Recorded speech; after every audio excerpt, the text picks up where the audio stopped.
Welcome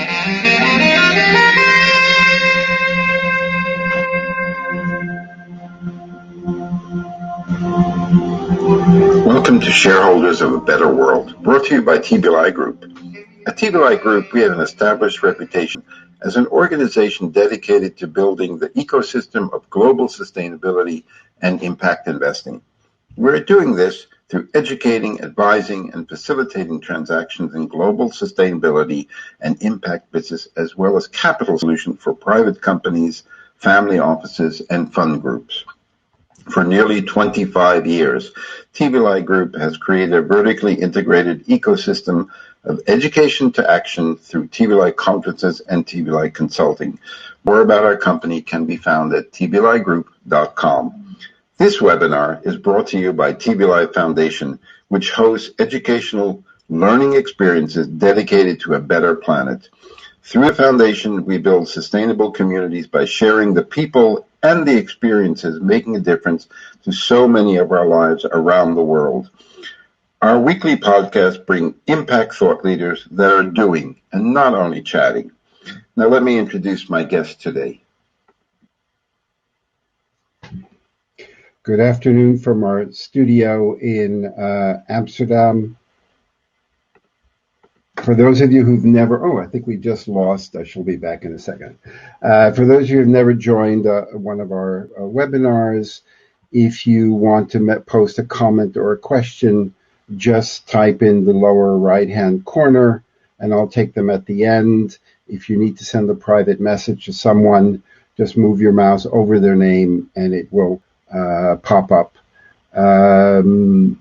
Isabel, I think you pressed also the stop the video. If you could turn that on so we could see you, because I don't see you. Okay, you're going to come back in. So today we have Isabel Hilton, who is the founder of China Dialogue. In addition, she's chairwoman of the Center for Investigative Journalism. Isabel, are you having some problems with that? Try reloading your page. She will. Yeah, I will do. I'm sorry. I think it was a connection. I mean, a physical connection. If I reload the page, will it come back up, do you think? Yeah, just reload. You might have to re-enter the room. That's okay. No problem. There we go. She will give, she also speaks fluent Mandarin. She's been working in China for many years. So for those who are not familiar with her, I always find it better when people actually introduce themselves rather than me trying to do a bad job of introducing them. So Isabel, the floor is yours. Tell us who you are, what you do, the work that you've been doing with China for the last 20 or 30 years, and also in Latin America, and how do we engage in China? Robert, first of all, thank you so much. It's such a pleasure. You and I met some years back when I think the China Dialogue journey was really kind of at a much earlier phase, and I've very much appreciate what you do in your sphere. So it's such a pleasure to be able to kind of perhaps bring these two things together. Self-introductions. I started to teach myself Chinese when I was 17, and I was on a scholarship in the United States, and for some reason not very intellectually stimulated. So I thought learning Chinese might be a way to, might be a good thing to do for the year. Then I went back at the end of the year. I then did my undergraduate studies in Chinese at Edinburgh, a couple of years of postgraduate studies, and then it became possible to go to China. I'm going to share my screen just if I can make that work.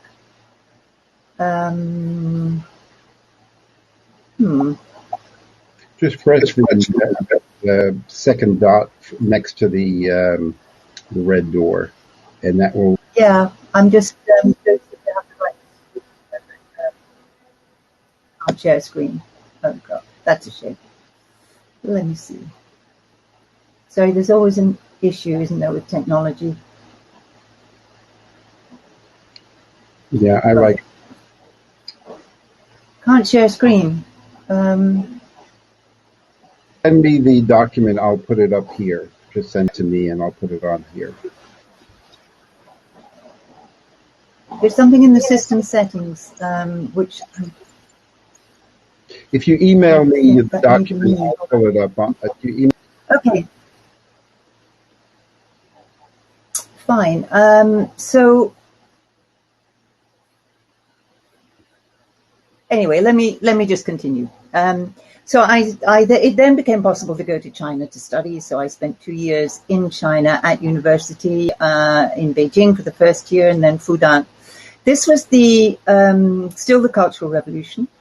I went to study literature rather than anything political, but a lot of literature was not available at the time because of the Cultural Revolution. But what we did do, which was very interesting, was a lot of work on communes, on state farms, physical labor, working in factories. I worked in a cotton factory in Shanghai for a bit, but it's probably good that I didn't go into cotton spinning as a profession because I wasn't very good at it. But it was a very interesting look at what was happening in China at the time. Shanghai was very dominated by the Gang of Four. Our own cultural studies were very dominated by Jiang Qing's literary theory. And so, you know, it was a real immersion in that particular moment in China. A couple of years after that experience, of course, it all changed, and, you know, everything was, you know, ditched and rewritten, and, you know, the Gang of Four were arrested and Mao was no longer around, and Deng Xiaoping then launched China onto a very different phase of opening up, of accepting of foreign investment. And eventually China joined the WTO. And that was the beginning. I mean, from a China that had been extraordinarily poor when I was there, really poor, with a great lack of physical goods. And it had really been impoverished by the Cultural Revolution, 10 years of chaos and violence, in which a lot of people had suffered. Deng Xiaoping then turns it around to a China that is open to the West, open to foreign investment, as I said, and China becomes the world's factory. I'm sure you're all relatively familiar with this, but it was fairly extraordinary to have been involved in China over this very long period of time to see the impact of what policy changes do to a nation and to the prospects of its people and to its prosperity. So China rapidly becomes the world's factory, joins the WTO in 2001. This coincides with a wave of globalization, and so you then had a kind of industrial revolution on steroids, really. I mean, of a scale, of a speed that I think had never really been seen before. And that had extraordinary effects. It restored a lot of the lost prosperity. You know, the lost decade of the Cultural Revolution. You know, people caught up again very rapidly. There were very big changes in land tenure. The people's communes that had been a big fixture of when I lived in China, they were dissolved. People were allowed to move. A lot of migrant workers came to build the cities. The women often came off the land to work in the factories. So there was a huge social upheaval going on at the same time, as well as an economic upheaval. And this had very, of course, positive effects on people's standards of living and on the kind of general effort to modernize China. But it also had very speeded up negative effects, which were largely to do with the kind of industrialization that China had adopted. And this was a pattern of industrialization that every other industrial revolution had followed, beginning with the United Kingdom in the 17th and 18th centuries, where you dig up a lot of coal, you build factories, and you fuel your industrial revolution with carbon-heavy growth. And that's what everybody did. The Brits did it first, then, the Germans did it, the United States did it, the Asian tigers did it, actually, Japan, Korea, Taiwan, they all did it. When China did it, of course, it happens on such a scale that the impacts are extremely large. And that was the situation in China at the beginning of this century. So the negative impacts of pollution on China were beginning to be noticeable. Just to go back to the personal story for a while, when I graduated in Chinese, there really weren't any jobs in Chinese. I became a journalist. I covered Latin America for many years. I covered Europe, South Asia, and I kept an interest in China, obviously, over the years because it had been such a big part of my education and my interest.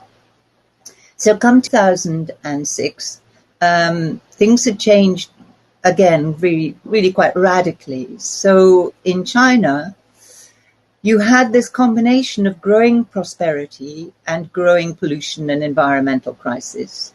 And that was accompanied by a growing awareness at different levels of Chinese society of both the positive and the negative sides of the Industrial Revolution. And this was a time when there was a growing civil society in China. Citizens were beginning to organize for environmental protection. And there was an environmental protection agency, which was a state agency, part of the government, relatively lacking in power, but full of very enlightened, interested officials who were trying to figure out how they get the message across in this roaring economy and this roaring industry that this model of development is not sustainable. So all of these factors came together for us around 2006 when it became possible to have these kind of conversations. There was a lot of interest in civil society, but also amongst the officials who could see what was happening in the experience of other countries going through this kind of industrial revolution. How had the UK cleaned up the Thames, for example, or London with its notorious smog in the early 1960s and late 50s? Those were lethal events. How come the Clean Air Act in the United Kingdom had managed to deal with that?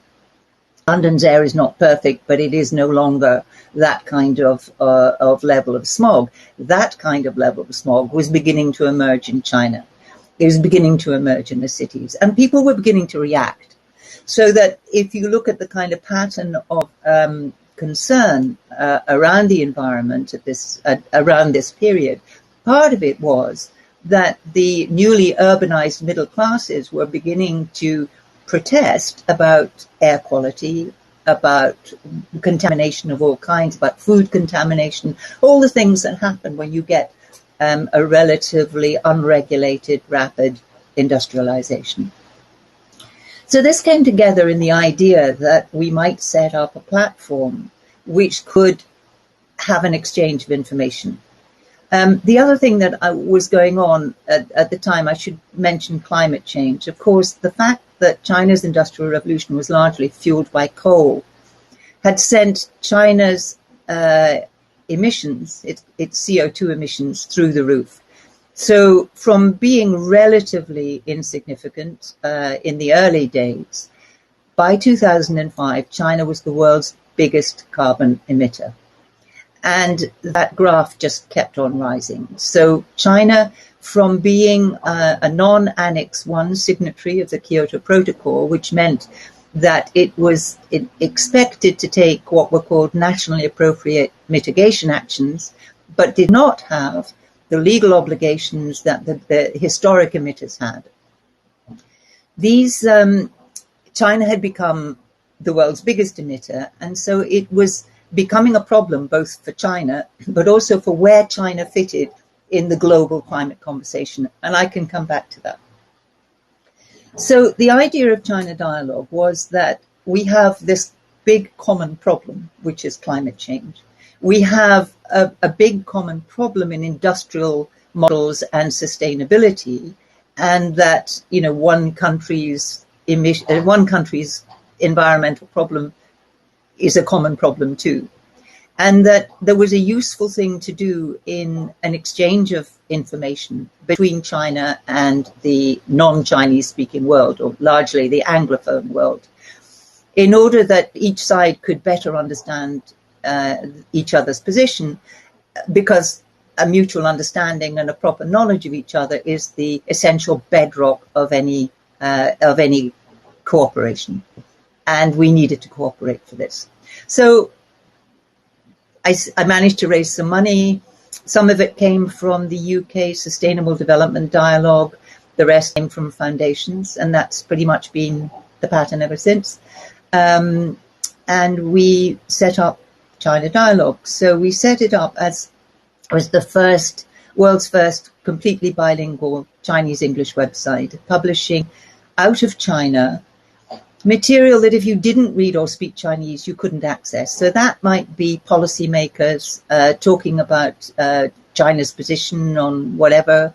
The vice minister in the EPA at the time wrote a long series of essays on ecological civilization, which is now state policy. But at the time was very much a kind of speculative, philosophical, environmental discourse, which we translated and published, still on the website. We would also profile civil society, emerging civil society, scientists, technologists. And then we published into China, as I say, the experience of elsewhere. So how do you clean up? What are the consequences of particular policies? Or indeed, how is climate policy being made elsewhere, something that the Chinese policymakers could benefit from understanding? And we also set up the only translated comment section so that citizens could talk directly to each other. And so someone would post a comment. We had a team of volunteers who would translate the comment. And we got a really kind of good series of exchanges going from citizen to citizen. So it was open. You didn't have to register. Anyone could post. And so that's how we began. And very quickly, actually, if you looked at the profile of who was visiting the website, we had this great spread of visitors who were coming from all across the world. So a lot from in China, not all from Beijing. Different parts of China were engaging. And then elsewhere, the United States, India, Europe, people were engaging for the first time directly on that kind of platform about climate and environment. And from there, where did it go? Well, that was 2006. So that's 15 years ago. And from there, we've really only grown. And it's been an extraordinary and interesting journey. In the meantime, we've also, as China's expanded into the world, the question of China's global footprint also became something to talk about. And China was expanding into places where, again, there was very little mutual understanding. So China, for example, is a very big investor in Latin America. It has a very big environmental impact in Latin America because of resource extraction or because of soy, for example, supply chain issues.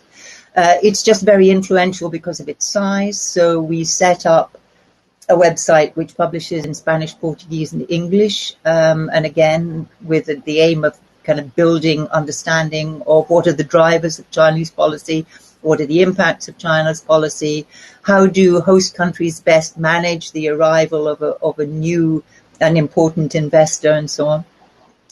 We set up another website called The Third Pole, which looks at the climate impacts on the Himalayan watershed, and particularly on the rivers that all derive from the Himalayan watershed, which are the main rivers of South Asia. 1.3 billion people depend on those rivers, and they are all going to be impacted first by climate change. The Himalayan plateau is a climate change hotspot, but also by engineering, by the impact of mega dams, which have been built both in the headwaters but also in the lower reaches.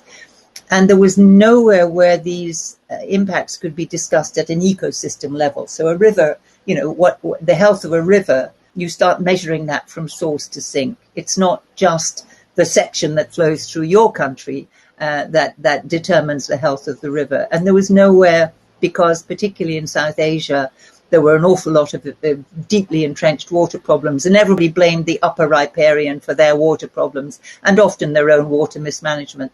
So again, we set up a website where we could lift the water conversation out of its nationalist constraints, because in all of these things, nationalism, and particularly hyper-nationalism of the kind we see, in a lot of countries, is the enemy of sound ecological management and climate action. And that's, again, one of the principles on which we operate.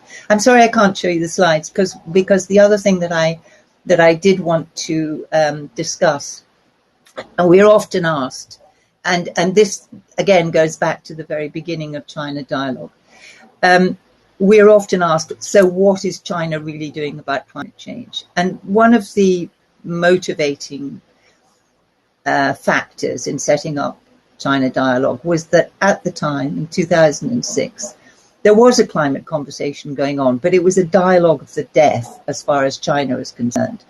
So in China, if you wanted to talk about climate change, people would say, it's not really our problem. The rich countries caused it. The rich countries need to fix it. And that was indeed the premise of the Kyoto Protocol. But if you went to New York or to London and said, what about climate change? More often than not, you would get the kind of response which said, well, what's the point of us doing anything about climate change when China is building a coal-fired power station, every week or whatever, and it is the world's biggest emitter? So at that point, you have a finger-pointing situation which is completely unconstructive, which doesn't get you to any kind of solution. So that was, one of the things that we were trying to address with China Dialogue. And since then, we do continue to be asked in a slightly kind of accusatory tone, so what is China doing about climate change? And I did want to walk you through the evolution of China's climate policy, because a lot of people still don't understand it.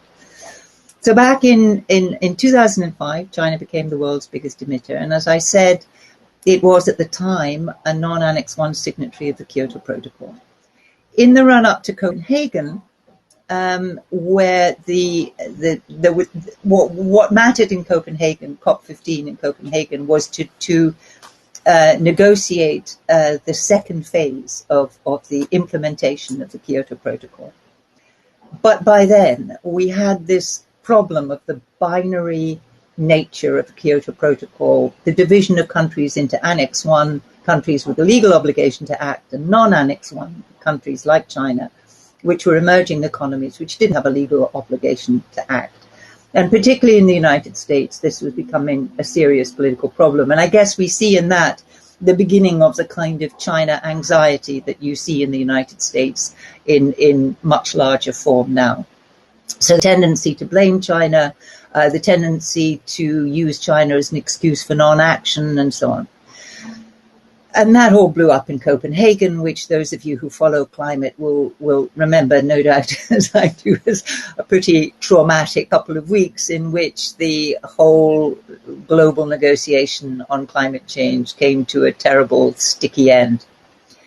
But back in China, there was also reflection on how China's status as the world's biggest emitter needed to affect China's domestic policy. So the people that had been, I suppose, our friends and collaborators from the beginning were also making the point inside China that climate change was a catastrophe for China, and that because China was so big, there had to be a better policy, really, for China vis-a-vis climate change. So a whole series of things happened in China. There was quite a lot of education around the party, around the leadership of what climate impacts really meant for China. And if you go back to think back to what I was saying about the environmental impacts of the Industrial Revolution, these included impacts on things like water supply. And China is a water scarce country. It's a country where Peking is one of the most water scarce capitals of the world, Beijing. And the other problem that China has is that it has essentially too much water in the south and not enough water in the north. So it's unevenly distributed, and it's not really something that engineering is, definitively going to fix. Climate change was going to make all of that much worse. Think about where China's most advanced development has taken place. It's largely on the East Coast. A lot of it is in low-lying river deltas. So Guangzhou, the Pearl River Delta, Shanghai, at the mouth of the Yangtze there, Tianjin. All of these are highly vulnerable to sea level rise or the kind of storm surges that devastated New York with Superstorm Sandy. All of that is extremely vulnerable. Think about China's food security. China barely feeds itself, and food security has been a huge kind of totemic issue, really, for the party for decades. Climate change is going to make that all so much more difficult. So there was a growing understanding inside China that however, if you like, consonant with the Kyoto Protocol, China's policy was, it wasn't going to serve as a policy for the future. And so China started thinking about climate change, and also in the context of its own industrial development, because this coincided with the beginning of the exhaustion of the first phase of industrial development. And that goes back again, if you look at other Asian tigers, and China is a very big Asian tiger, but it's essentially followed the same pattern, that you start up with a kind of catch-up model where you're making low added value items, often for a global market. You're not very efficient either in energy or resource use, but you don't have to be because you have an awful lot of your competitive advantage is cheap labor and a kind of cheap mode of production. As time goes on, that competitive advantage in that particular mode of production begins to fade. So that was where China that was where it was beginning to happen in China, that low added value, export driven, very investment heavy mode of production just was running out of steam, as it has everywhere that it has been tried. At that point, what an emerging economy needs to do is move up the value chain. It needs to get more efficient. It needs to get more technologically high grade. It needs to get smarter, and so that it can compensate for the loss of its initial competitive advantage. So the leadership begins to think around the 11th, 12th 5-year plan. What are the technologies of the future that China can begin to establish a position in and hopefully dominate? And they come very quickly to low carbon technologies as technologies of the future. Because on the whole, there isn't a problem in China of climate denial, except in certain hyper-nationalist sectors. But once it was understood, once China's vulnerabilities were understood, the fortunate thing was that it coincided really with the need for a development of industrial strategy. And the leadership brought those two together and began to invest from the time of the 11th and particularly the 12th 5-year plan heavily in low carbon technologies, and very, very quickly became the major supplier of things like solar panels and wind turbines, but also was investing in battery technologies, in EV, and all the technologies that a carbon constrained world was going to need if it was to make a transition to low carbon growth.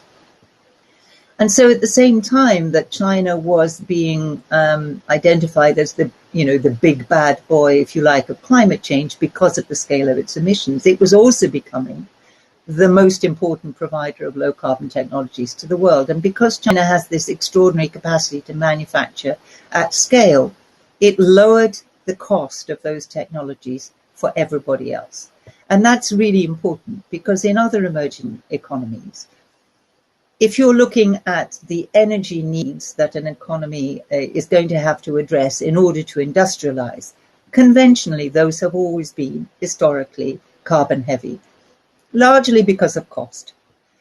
The fact that China now manufactures on that scale these technologies has meant that it's cheaper almost everywhere, pretty much everywhere now, actually, to go the low carbon route than the high carbon route. And that is an absolutely critical contribution to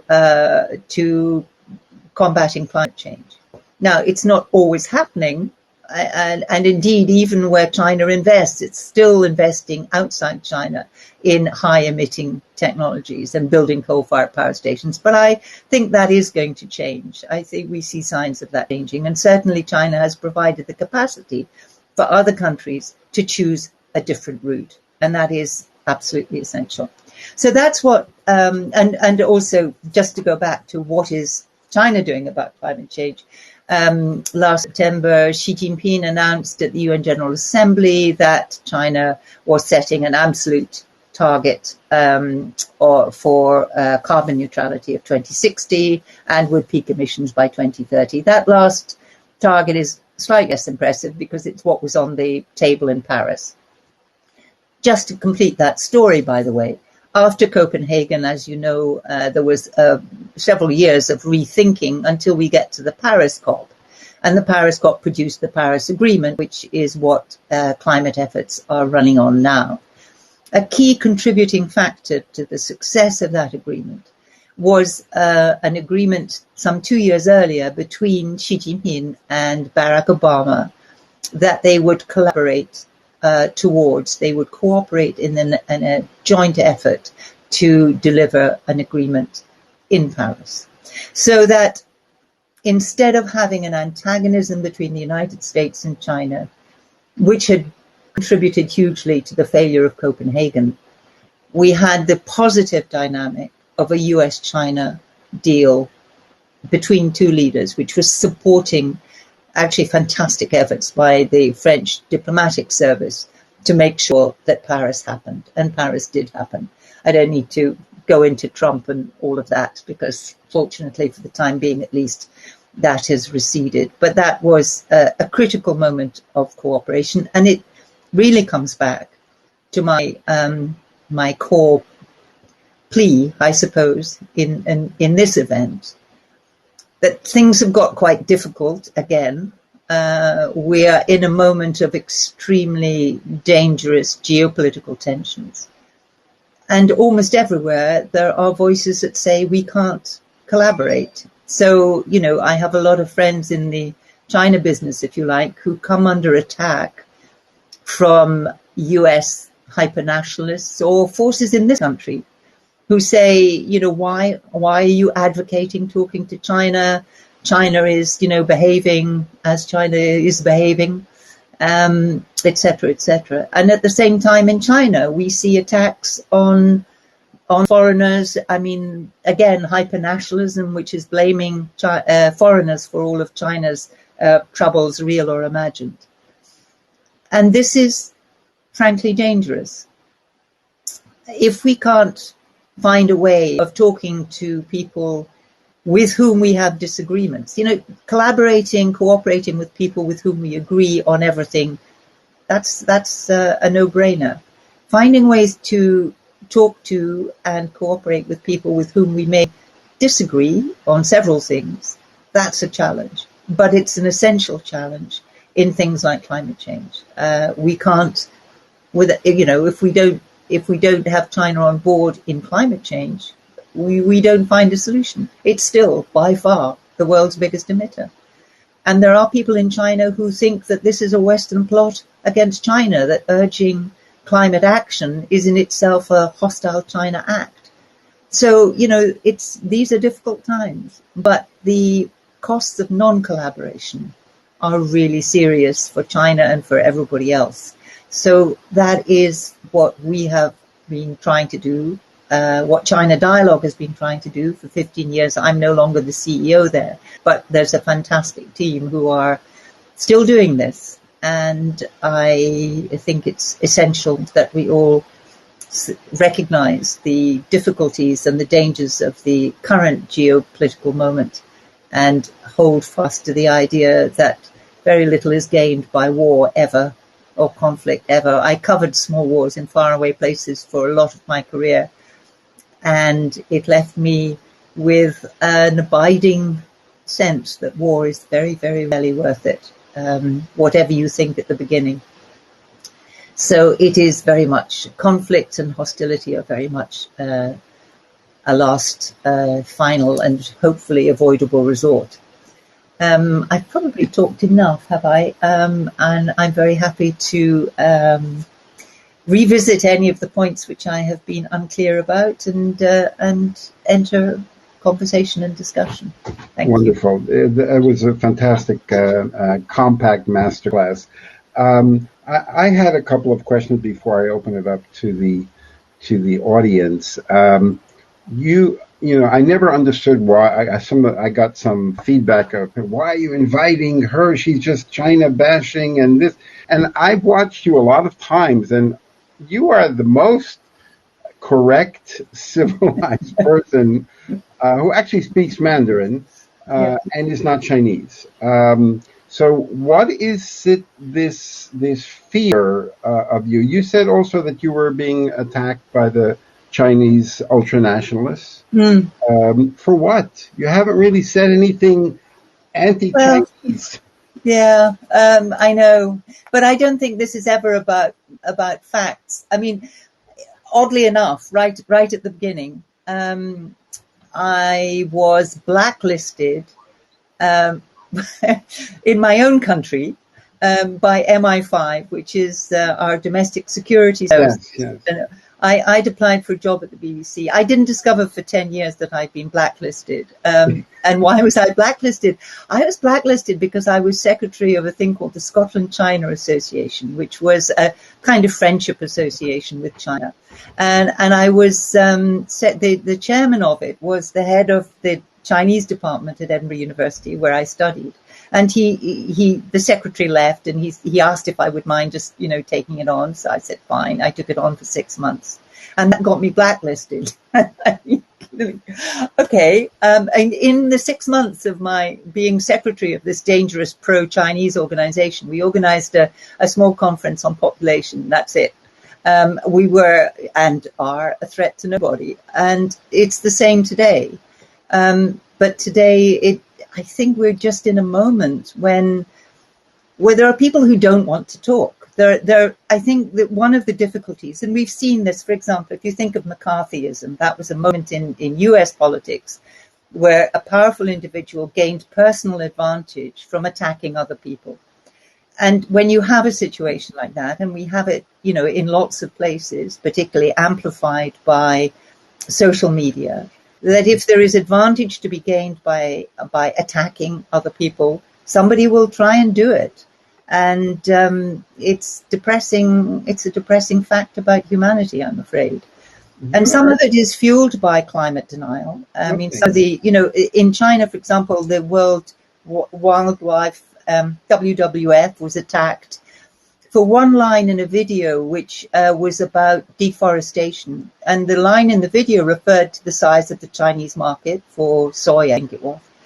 And they were accused of telling the Chinese they couldn't eat meat. So, there's such a disconnect between reality and accusation that it's never worth kind of responding, really. You just have to do what you do and trust that reasonable people will take a balanced view. Is the West overreacting to the Uyghur, or I can't pronounce the name, Uyghur, internment camps for them? Is that a hype? Is that exaggeration? Or we don't understand this? You know what's going on over there. You can read. Well, I do, but I haven't been to Xinjiang, and so it's difficult. There are a number of things that I think we are just short of direct information on. What I would say about it, though, is that I think all of these issues can be exploited one way or the other, and I think again that is dangerous. I think there is plenty of room for honest disagreement, particularly over issues like a responsibility to protect, like a lot of the parts of the United Nations practice that have been assumed to be universally supported. turns out they're not. Turns out that, there are serious disagreements, that China seriously disagrees with responsibility to protect, because it regards it as an attack on its own sovereignty. Now that's problematic, as China is a P5 member. So how is the United Nations to function with a core disagreement between P5 members on an issue like that? Well, I guess that's what the United Nations was set up to resolve, that kind of fundamental disagreement. And it is, in some ways there is a kind of competition going on for the interpretation of those universal principles. And so again, it's a complicated moment. And it's a moment when any discussion can be hijacked by either side, to be honest. How does the present Chinese authorities, because you've been working there for a long time, you had a local office, you published in Mandarin, but you're now also chairwoman of the Center for Investigative Journalism, which probably puts off a flag. Can you operate freely in China now? Well, I don't. The Centre for Investigative Journalism is London-based. It's based at one of the universities in London. So it doesn't really, that's one thing I do in my personal capacity. As far as China Dialogue goes in China, we are, I can't say we, I'm no longer CEO, so I should stop doing this. China Dialogue in China is operating. I think that any NGO and any international NGO has felt a change in atmosphere since maybe 2012, 2013. The previous decade was extremely open. And there was a lot of grey area, frankly, where, for example, in China, hundreds of local NGOs had come into being and were operating, and there wasn't really a kind of legal structure for or against any of these organizations, but there was a general atmosphere at that time which was open, things could flourish as long as they did no harm.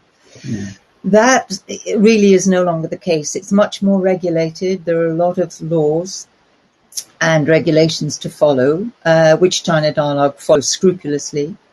But there is also an atmosphere in which I think it is no longer assumed that any organization is there to do good. There is a kind of atmosphere of suspicion. And again, I would point to the counterpart of this reflection of tensions, that if you look at the United States, at what is being said about Chinese academics, for example. Can we trust Chinese scientists to do research at American universities?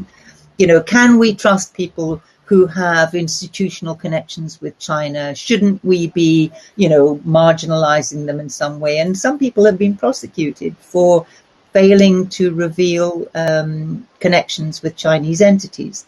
So, this is what you get when you get this kind of suspicion of the other. I know I keep returning to this issue, but it is something that, I have seen the negative effects of for many decades. And I think it always bears saying.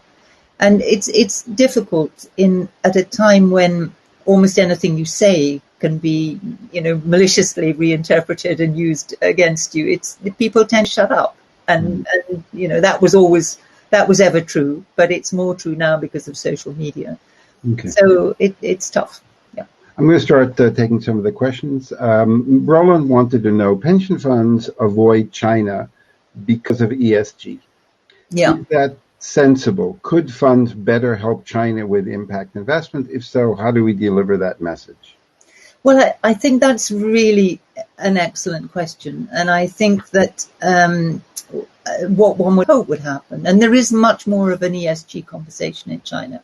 There are a lot of the global organizations that are interested in promoting and consolidating ESG are trying to reach out to Chinese entities, because it's not going to be good for Chinese brands or for investment in China if there can't be some kind of accommodation between Chinese practices and global norms on ESG.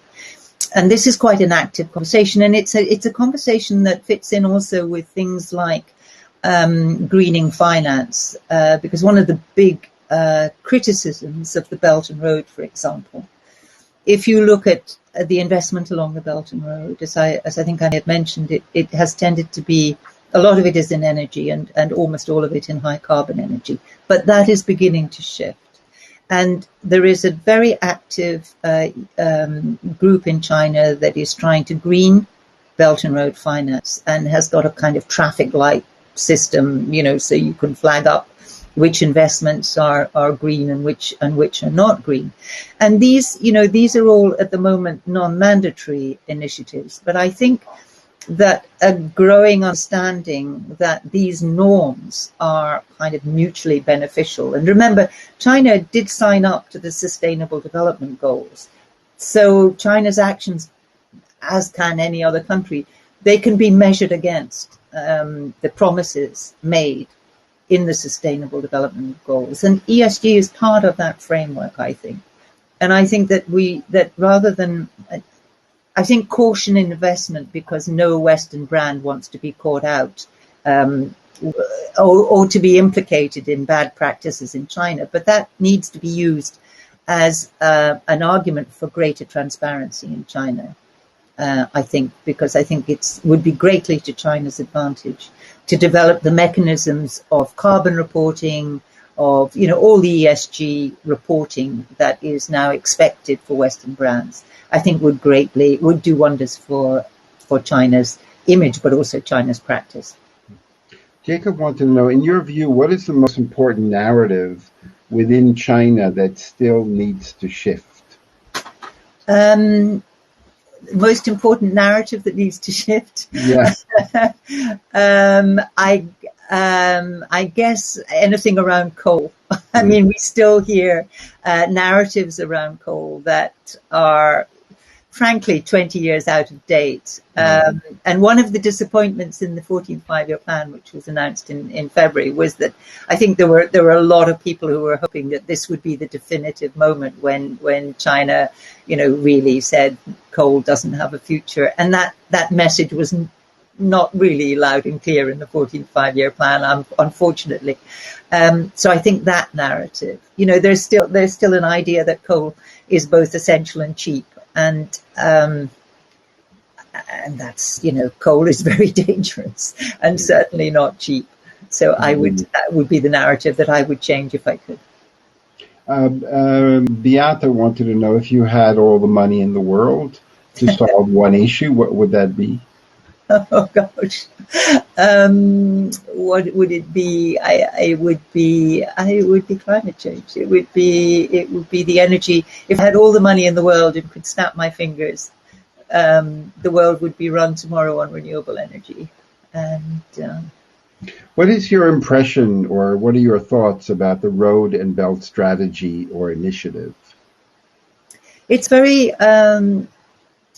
That's quite a large question. Like a lot of Chinese announcements, it starts as an announcement,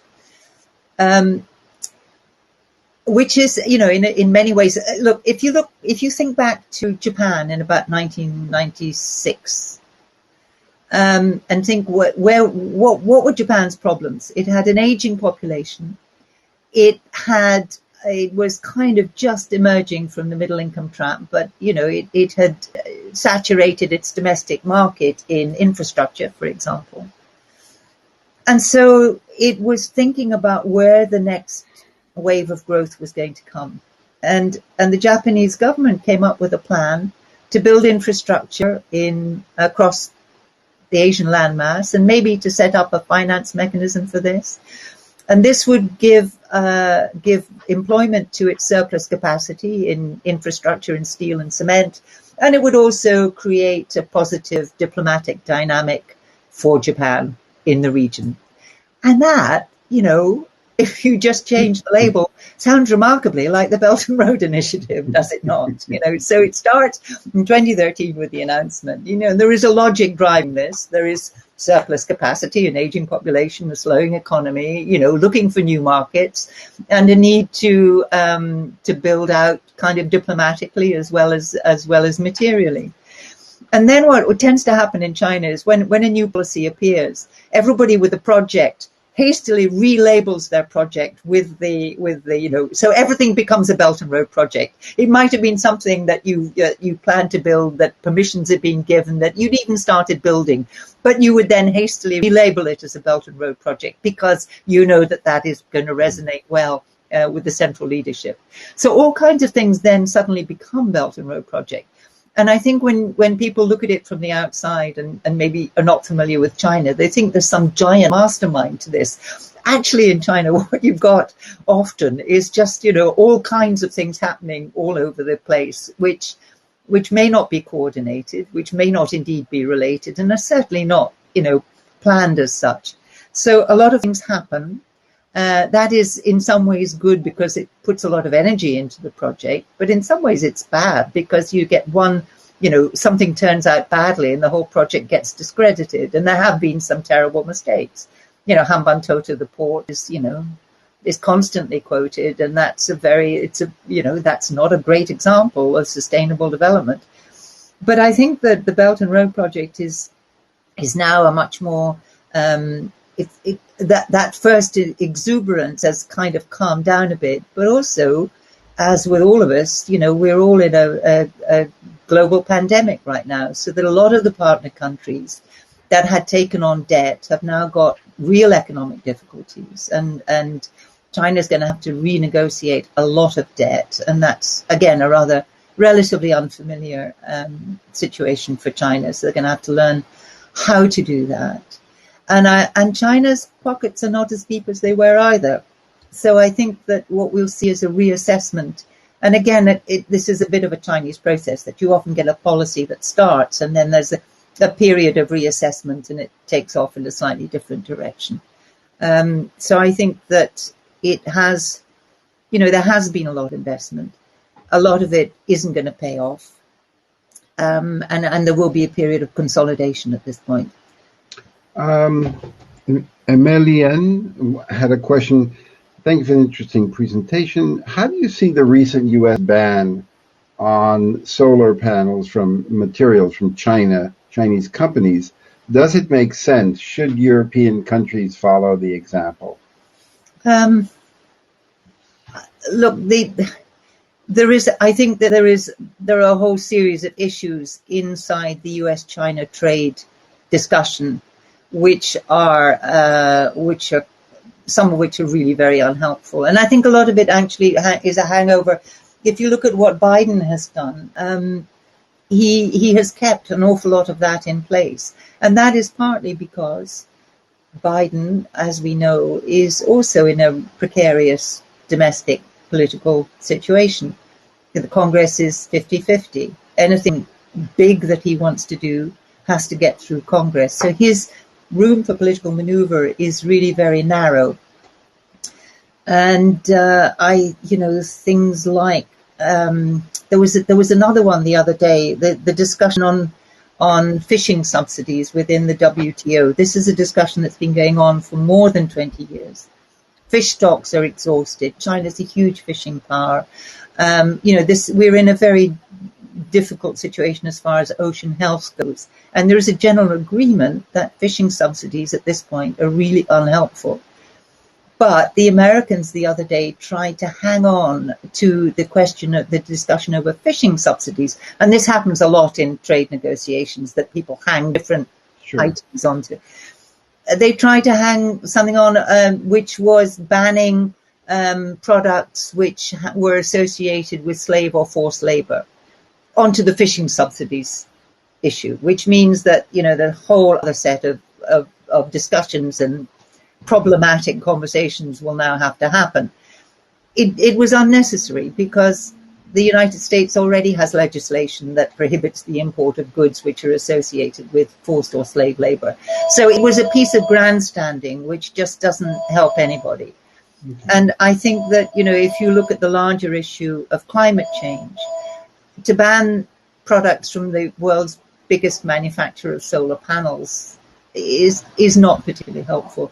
I very much doubt the European Union would follow it. And certainly, in emerging economies where solar energy is going to be hugely important, I doubt that it's going to have an effect. Aaron wanted to know, are Western banks at risk of being out-competed by Chinese development banks who may be using more onerous financing terms to do projects throughout the developing world like Africa and Latin America? I'm not an expert on banking, I have to say. I think the difference would, what Chinese investment liked to say about itself and what made it appealing to a number of countries was that it was a no strings attached lender. And what are those strings? Well, some of those strings are to do with good governance. These are the constraints that multilateral Western lenders have. And Western development agencies do have strings attached to the finance, and they're meant to deal with the risks of corruption, the risks of abuse of various kinds, and the viability of the project. So when Chinese finance comes in and says we're a no strings attached lender, who that mainly appeals to are countries that for one reason or another have difficult access to international finance. Many of them because exactly of the problems around the conditions that Western lenders would attach. Now, for a while that may work, but if you look at Venezuela, for example, you could hardly say that's been a success. And I think that there is no greater appetite in Chinese financial institutions for losing their money than there is in Western financial institutions. And if you lend to a bad lender without strings and conditions, your chances of losing your money are probably quite high. And so I don't think that policy, that completely untrammeled, we will lend to anyone with no conditions approach, is sustainable, frankly. Okay. Claudia had a question about human rights. How do you see collaboration between the West and China evolve, given the lack of trust that exists, increasingly autocratic stances on censorship, Hong Kong ethnic assimilation, of further alienating relations? China's non-transparency on COVID has only made things worse. Would the West not be justified in reacting to this? Well, it goes back to what I said about, cooperating with people you agree with is easy. Think back to the Cold War and the relations with the Soviet Union. All of those things applied. The difference was the Soviet Union wasn't the world's second largest economy, and we weren't buying Soviet mobile phones. Had they existed, they would have been the size of a brick and probably green. So it's a different situation. But at its core, if we're talking in Cold War terms, we managed to talk to the Soviet Union about some very important things, mainly arms control. Why did we do that? We did it because the consequences of not doing it were worse. Blowing up the world on principle isn't a smart move, and that that remains my position. I completely agree that there are many things with which we disagree in industrialized democracies. We disagree with Chinese policy over a number of things. There are nevertheless some things on which we need to find a way of establishing agreement. And I would also say that, refusing to talk about the things that we need to talk about actually does nothing. It doesn't help the things we find difficult to talk about. It doesn't produce agreement in the other areas. Those are areas of very difficult disagreement, and failing to agree on something different doesn't change that. So I guess when somebody says we have to react, we can't talk to China, I say, okay, what are you going to achieve by that? And so far, the evidence is not there that this does achieve very much. It's painful and difficult. And you know, it is painful and difficult trying to maintain a conversation in a very hostile atmosphere. But what do we achieve by not maintaining that conversation? Very well said. I'm going to have to wrap it up because I know that you're also really tight on time and you have 1,000 things to do. I'm very, very grateful for you taking the time. I do not understand how anybody can paint you as some radical activist. You seem to be one of the most sensible people we've had on this program for a long, long time. So I don't understand why anyone would, you know, see you as a threat. I think that they should see you as an ally in trying to bring different views together. You're right. We're not going to get anywhere if we're just going to be fighting all the time. You know, beating up children only makes them serial killers. I'd like to take if possible, a group selfie.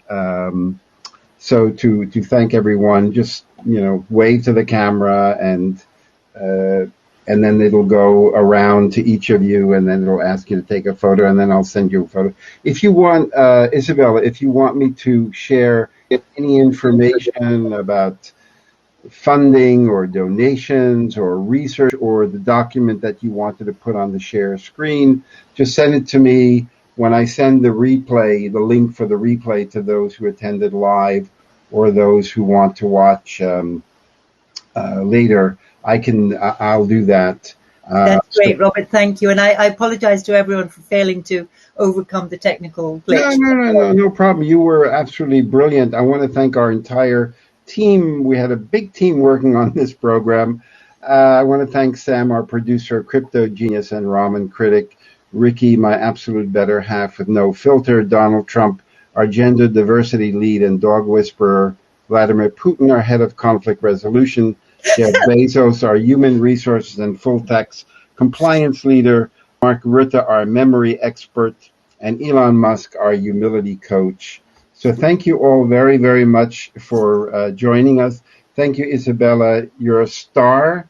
And let's, you know, I'm definitely going to have you back. If there's anything that we can do for you, just let us know, and we'll be there. You did a fantastic job, and you know, I wish you were running, you know, heading some governments, because you're such a sense of sanity. Thank you, Robert. Sanity. So thank you so much. Thank you all. I'm going to wrap up the group selfie. So, and I'll send you all the link for the replay. And if you want me to share anything, just send it to me, you know, in the next couple hours, and I'll send that out.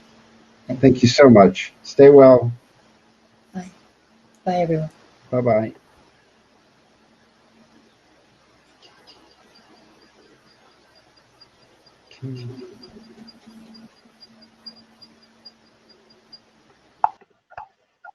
Okay, there we go.